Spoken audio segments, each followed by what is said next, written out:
ದಕ್ಷಿಣ ಕನ್ನಡ ಜಿಲ್ಲೆಯಲ್ಲಿ ಖಾಸಗಿ ಬಸ್ ಸಿಬ್ಬಂದಿಗಳ ವರ್ತನೆ ಬಗ್ಗೆ ಭಾರಿ ಆಕ್ರೋಶ ವ್ಯಕ್ತವಾಗುತ್ತಿದ್ದು, ಪ್ರಯಾಣಿಕರ ಜೀವದ ಜೊತೆ ಚೆಲ್ಲಾಟ ಆಡಿ ಬಸ್ ಓವರ್ಟೇಕ್ ಮಾಡಿದ ಪ್ರಕರಣದ ಬೆನ್ನಲ್ಲೇ ಇದೀಗ ಖಾಸಗಿ ಬಸ್ ಸಿಬ್ಬಂದಿಗಳು ಪ್ರಯಾಣಿಕರ ಎದುರೇ ಹೊಡೆದಾಡಿಕೊಂಡಿದ್ದಾರೆ. ವಿಟ್ಲ ಮಂಗಳೂರಿಗೆ ಬರುವ ಖಾಸಗಿ ಬಸ್ ಹಾಗೂ ಪುತ್ತೂರು ಮಂಗಳೂರು ಮಧ್ಯೆ ಸಂಚರಿಸುವ ಬಸ್ ಸಿಬ್ಬಂದಿಗಳು ಪ್ರಯಾಣಿಕರ ಕಣ್ಮುಂದೆಯೇ ಪರಸ್ಪರ ಬಡಿದಾಡಿಕೊಂಡಿದ್ದಾರೆ. ಉಗುಳುವ ವೇಳೆ ಇನ್ನೊಂದು ಬಸ್ ಸಿಬ್ಬಂದಿಗೆ ಬಿತ್ತೆಂಬ ನೆಪದಲ್ಲಿ ಸಿಬ್ಬಂದಿಗಳು ಪರಸ್ಪರ ಬಡಿದಾಡಿಕೊಂಡಿದ್ದಾರೆ ಎಂದು ಪ್ರಯಾಣಿಕರು ತಿಳಿಸಿದ್ದಾರೆ.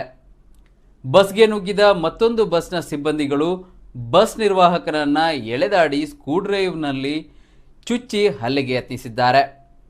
ಪ್ರಯಾಣಿಕರ ಎದುರೇ ರೌಡಿಗಳ ರೀತಿಯಲ್ಲಿ ಗಲಾಟೆ ನಡೆಸಿದ್ದಾರೆ.